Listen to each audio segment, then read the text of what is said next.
Hi, this is Yoshi. I think I mentioned this a while ago. I ordered orchids from Seattle Orchid. Now, I am trying not to order more plants, or I should say, I'm trying to order less plants because I cannot promise that I wouldn't buy any more plants this year. But there were some plant that I really wanted it, and finally it was available from Seattle Orchid, so I couldn't pass that up. And there's another one that I wanted it, and became available too. So I believe there are two orchids inside. So also, for the first time in this year, I worked at the Olympic Orchids today. It was a good feeling, you know. It's like not only my daytime job, but doing something else, and that's something I really like to do. It was good to see them, and then I got a free orchid. I will show you that too later, and I'm gonna pot it up too. But anyways, here we go.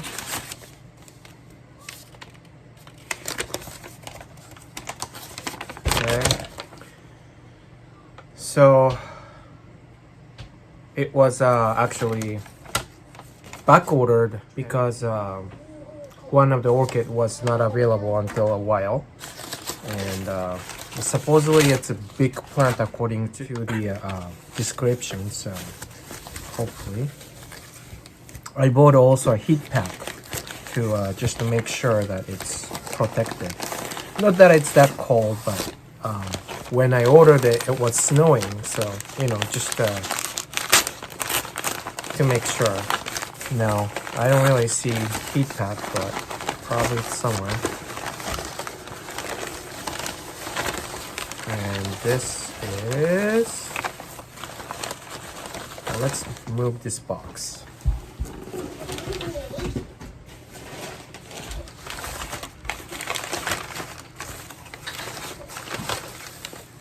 Oh, it is pretty big. This is Neostylus lucinieri bluebird. I really wanted this.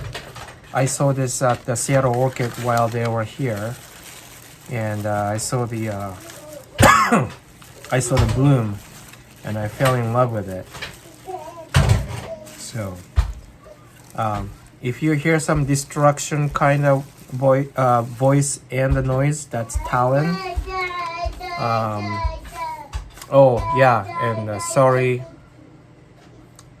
Seven and Violet's already in bed. So anyways, yeah, it's a little folded kind of, but it's not snapped. It's good. Have a 3 growth going, so it's good. Roots are good. So, and it bloomed once, looks like, so it is a blooming size. All right, looks good. So that's that. And I think Margaret has this. So it's kind of pretty famous hybrid, I guess. Next.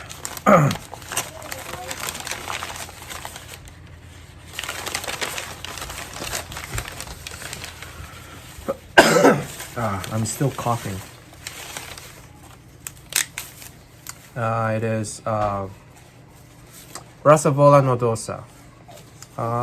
Well, this is not really big.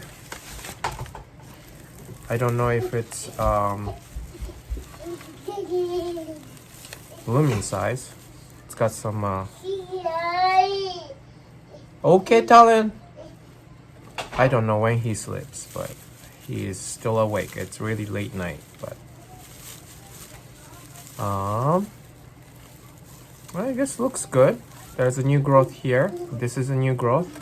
This is a new growth too. So yeah, I think I am going to mount this, I guess.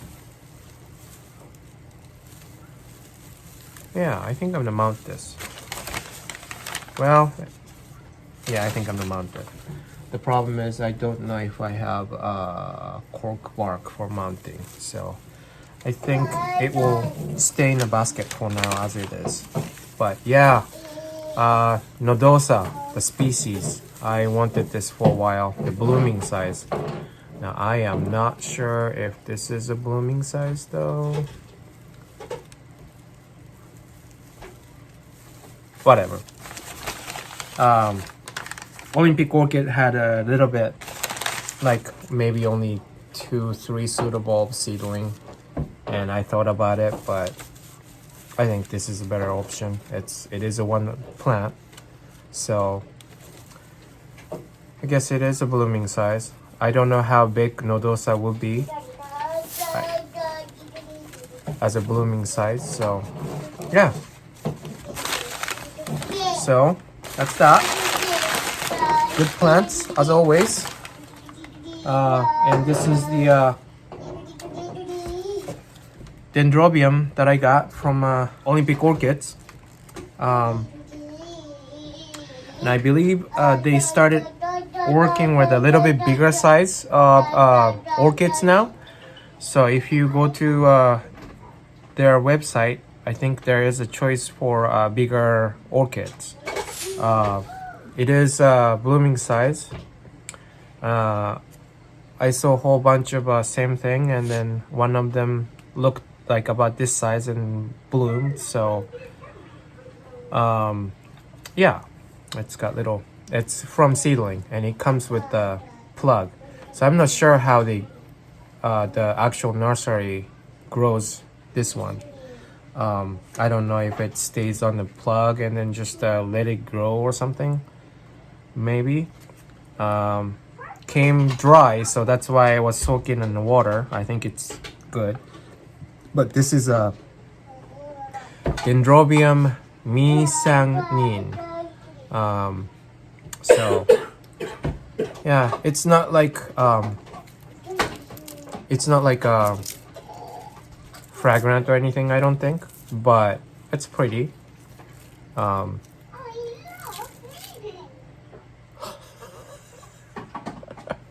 Sorry, it's Talon playing with his toy.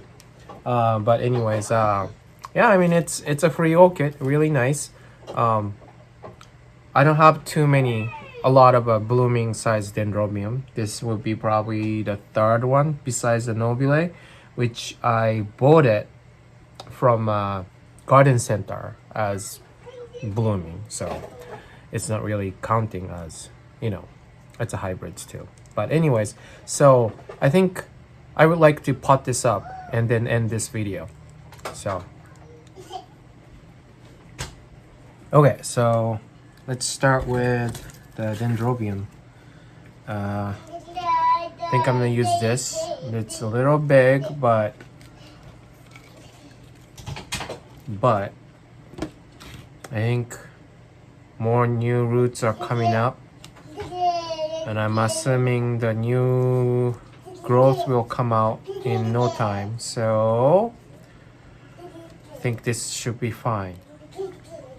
And so this is a good example. When you buy this from wholesale, this is how the plug comes, and that happens to the phalaenopsis, the store-bought orchids, I mean. And they don't take time to take this out and then just put this out, repot over, so it's like up potting, I guess. And then at this stage, these roots are all good, not good, so I'm gonna sterilize scissors, and it's kind of easy to see bad roots and good roots when it's wet. So I'm gonna cut most of the roots this side, like these. I'm not too worried because these guys make lots of roots really quick. So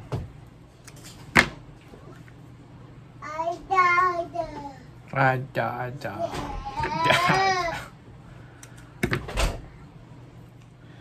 What do you think he's gonna be in the future, babe? Yeah.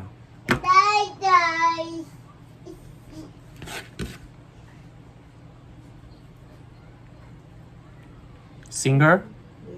Maybe. Maybe just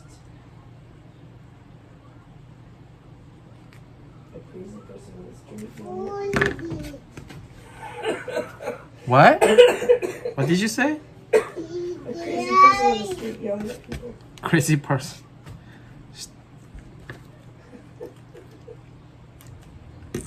You have a good hope for your son.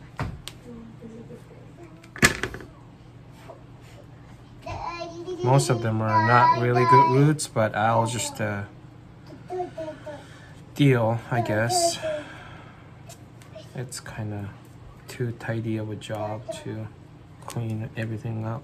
I should rather just cut them all off. But I guess I don't have to chat while I'm repotting, huh? As long as he's making a noise.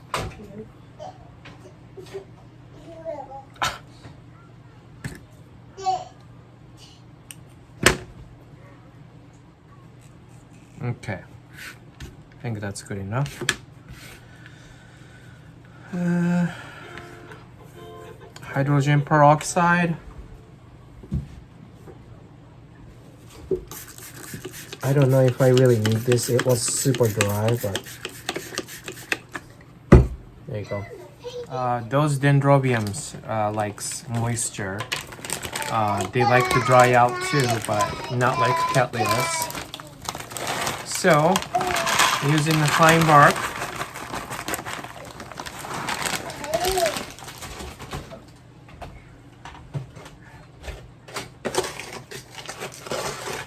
a little bit of a charcoal that I crushed myself.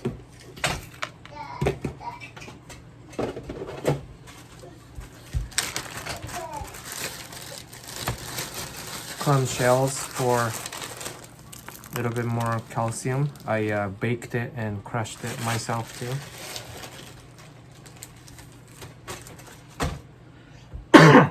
And then a little bit of sphagnum moss.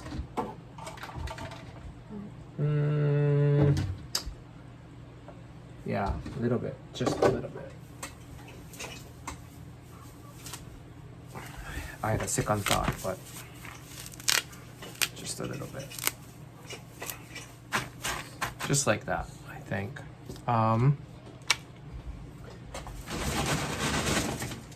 As usual, I put some lava rock on the bottom for the weight. Okay, and then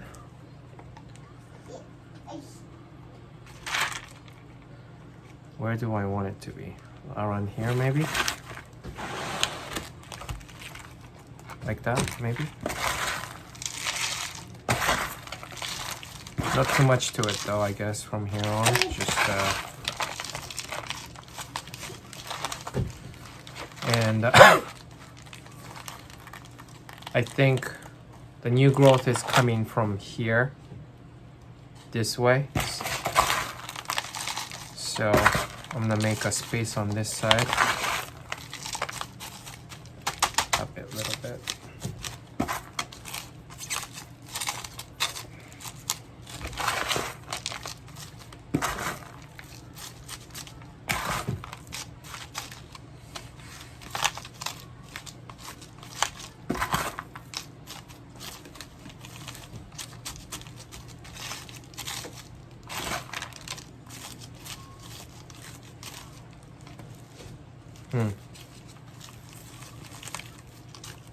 It's kind of heavy and tipping this way, but I want this way on the face side.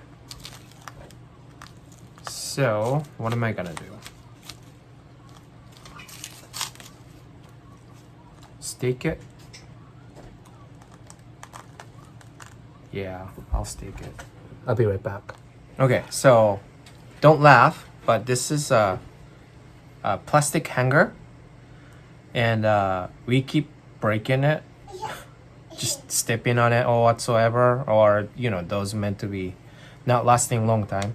So instead of throwing it away, I just cut the bottom longest part and then sharpened it with the pencil sharpener. Don't laugh. I was talking to my wife, but it's rather actually a perfect steak, I think.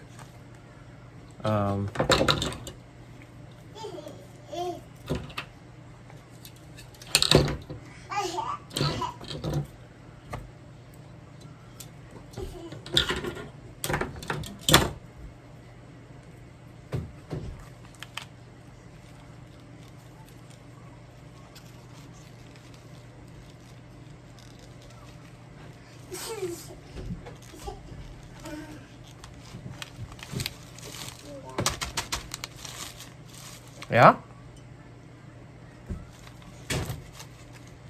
I think this is a success. And the water a little bit, and this is good to go. Dendrobium, Dendrobium misangnin.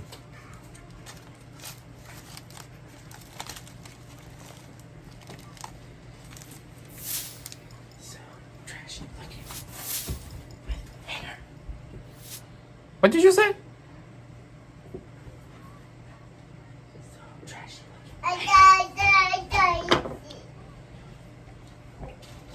Okay. Next. What was next? Nodosa. Nodosa is okay as it is. I put it back on that basket too.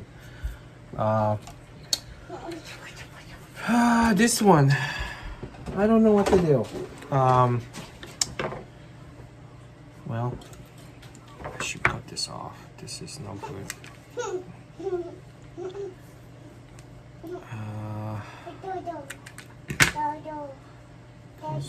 I'll cut it right here. I just soaked it a little bit so that it would, you know, be a little bit flexible. So I could put it in a moss, since this is pretty much nail finisher hybrid. But I've never done that way.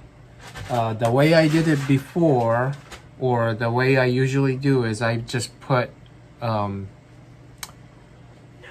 hydrodome balls in the basket and just soak it every once in a while, is how I do it. And then other nail finisher hybrids are doing actually rather well.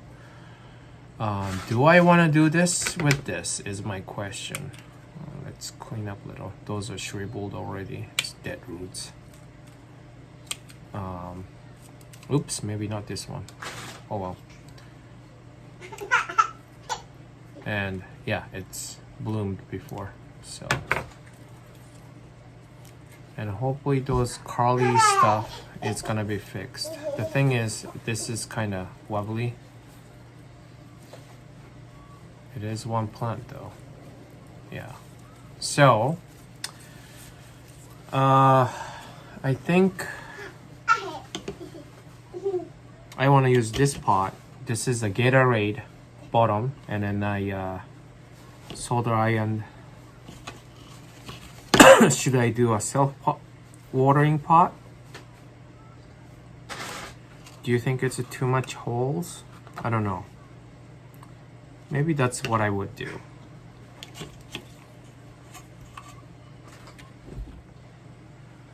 So I'm gonna use this leca, but before you use it, it's soaked in the water. I washed it so many times. Just want to show you something really quick. It says 468, which is pretty high.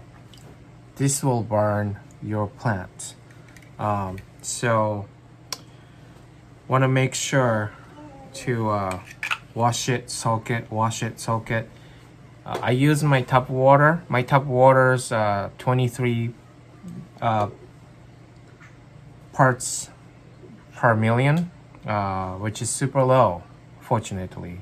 So that's what I use. But if you're using the RO water, that would be the best, rainwater whatsoever.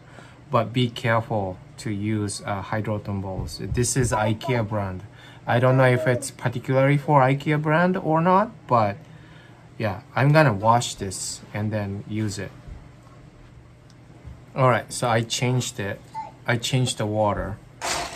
It will still probably be higher later on, but for now, it will do the trick, I guess.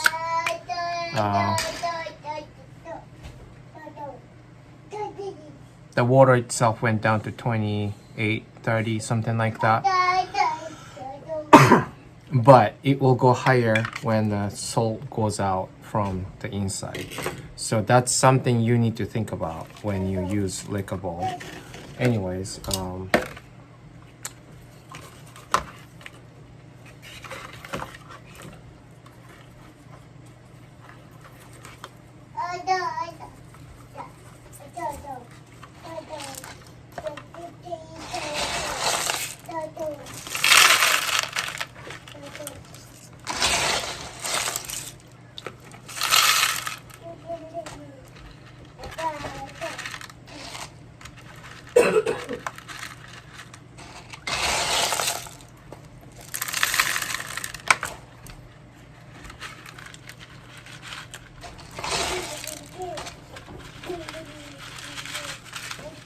want it to be a little bit on the middle side.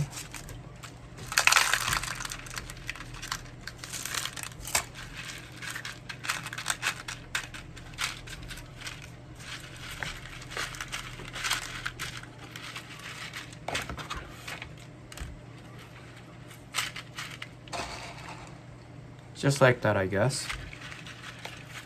So it's still not really standing by itself, but oh well, what to do. I think this will do. I think what I'm gonna do is I'm gonna kind of tie it together so it's kind of pointing upward.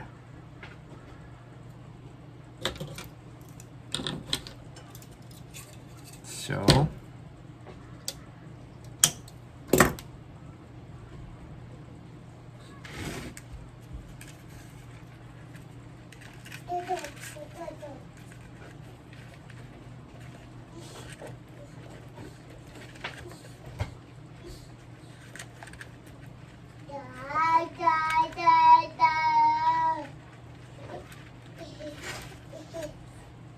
just like that. I just want it to be like together. That's pretty much it. Hopefully it will do fine. And the mask is this. It's just a decorative pot. Comes with your store-bought Phalaenopsis. And I'm sure it's gonna be, yeah. And I can put the water in it. So I think that's good. I need to check it time to time because this is I don't even know this is gonna work actually because there's too many holes to be a self-water pot. So people who is experienced with this, please let me know if this is too many holes. I can easily fix it, right? So that's that. I'm gonna put the water on the bottom and call it good. And that's about it. Thank you for watching. Bye.